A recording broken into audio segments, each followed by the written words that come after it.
just a really quick version of the drill that everybody's asking about, that I show in my clinics, and everyone says, can you do that on video? And I still never have. So I'm just going to quickly do Zorro's warm-up, which is first step. Step one is you need to do a tight circle to one direction. You pick a direction and you stay on that direction, and then you do the opposite. So right now I'm starting on the right, so we do a tight circle to the right. Like, perfect is you put your hand on your hip, on your thigh, sorry, and outside rein is also almost non-existent. You keep pushing your horse like you're riding forward. I'm not riding him as though I'm going in a circle, I'm riding him as though I'm going forward, so his body needs to follow his head. He can't duck in like this, and he can't go out like that. So he needs to stay going forward, following his nose. Now from that, you go in a counter bend. Same size circle. He needs to be still bent to the right. Push him around. What was his inside leg needs to now be crossing over to do the counter bend, and his hip needs to be tipped towards his nose. So he's still bent in that same arc that he was before. So that's step two, the counter circle. Then you stop. He has to make his hip go around his front. So the opposite to a spin. From that you do a side pass. This is all to the right. And from that you do a back up in a tight circle, ideally the same size circle that you were doing in the beginning.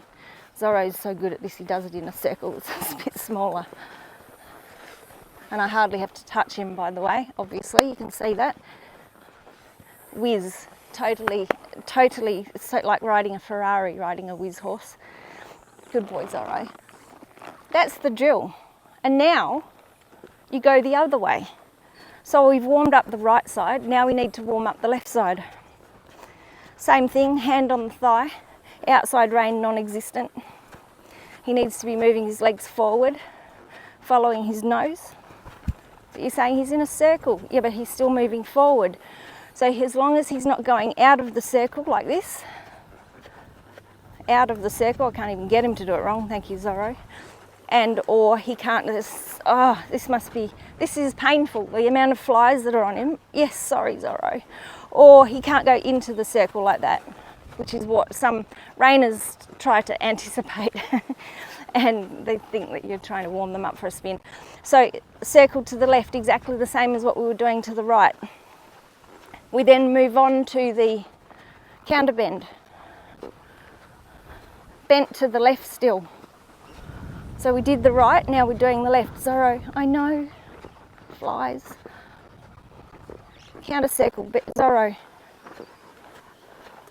Our circle needs to be the same size. He's a bit distracted and it's because of the flies, and I don't blame him, it's just out of control. Fly spray lasted about 30 seconds. We then go from that counter circle to the turn on the forehand. Doesn't have to be done this fast, it's just that Zorro is a bit of an expert at this. And then from that we go to the side pass. And then we go from that into the back up in a circle. Good. I'll let him have the break and allow him to shoo some flies. Biscuit time, good boy. That's the drill. Obviously, for you to learn that, you might have to watch it a few times. So, take note of each part. Get one part done at a time. Don't expect to do the whole thing at once. You need to teach your horse how to do those body control maneuvers first. So you need to, what I mean by that is you need to know, your horse needs to know some kind of body control so that you can get him to do that in the first place. So you need to teach your horse that if you were to touch him here, it means move your shoulder. If you were to touch him here, it means move your hip. And the same thing obviously on both sides, woo, woo, and move your hip. And then when your foot is in the middle of those two cues, you would get a side pass. Your horse needs to know what these cues are first. That's a foundation you build to be able to get your horse to do these things. So to teach them those things, That's the hard part, because you need to have perfect timing and consistency. So it's the same as everything that you teach.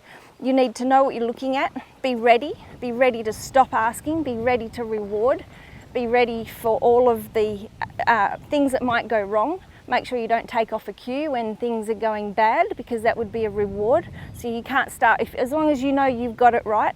If you want this to be your cue to move the shoulder, you push and get your horse to move the shoulder. I will just give you a cheat sheet right now. This is what I do. When I break in a horse, and when I started Zorro, on the ground I teach them the button. So I push him here, and this way it's easy. I will put my hand here where a neck rein might go, and I push him here as if this is where my foot would go. Let's say I push him here and he doesn't know a thing. I push him and I'd move my hand if I need. Good. And Zorro just did the correct maneuver. He just put this foot over that foot. He didn't put that foot behind there. That one, it needs to go in front. So I needed to move my hand to get it to work. Push him here. Good. As soon as they do it correctly, that's when you stop. If Zorro didn't know how to do that, let's say your horse knows nothing at all, and you went like this, as soon as he did a correct movement, as soon as you stop asking and tell him that's good, because what you're doing is you're saying, can you please move?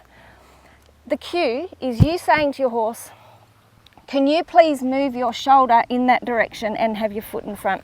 Good. Outside leg in front of the inside leg. That's what you're asking. You're not asking, can you please do a spin? Which would be lots and lots of those put together is a spin, right? Obviously at a higher degree of difficulty, but that's what that becomes. Can you please move over that way? Good. Got a bit of a different reaction then. I opened a can of worms by showing you this. So if you get, in the early days, if you're teaching a horse and you get the correct, but you also get an incorrect, you still reward, but ask again. Good. This is the reason you stop early. So because I stop after one step and don't ask for 10, it means everything was perfect and I have the opportunity to reward perfect.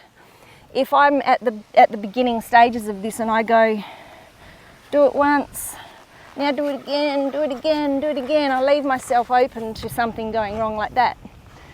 That means, how do you reward good if you just went past good and ended up with bad? I hope that makes sense. Same thing for this cue. I will push on the ground.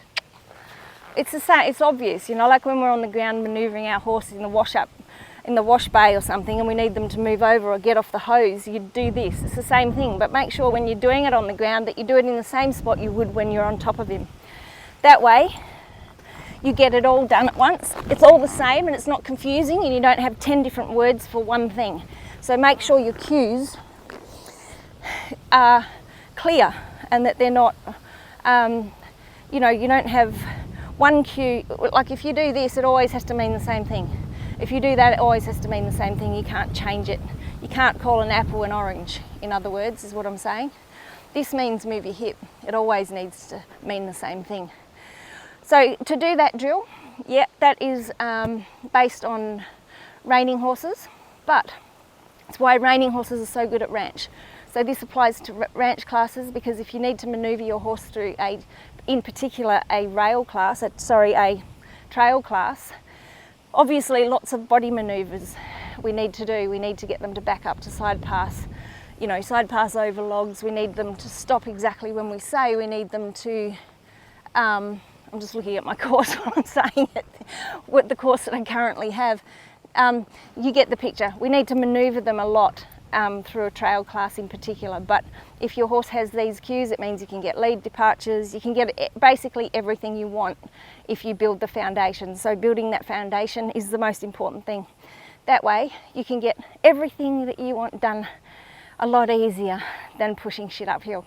So anyway, give it a go if you haven't already, but make sure you spend the time, make a commitment, get it done properly, and don't cut any corners. I hope that helped, and I'll see you on the next one.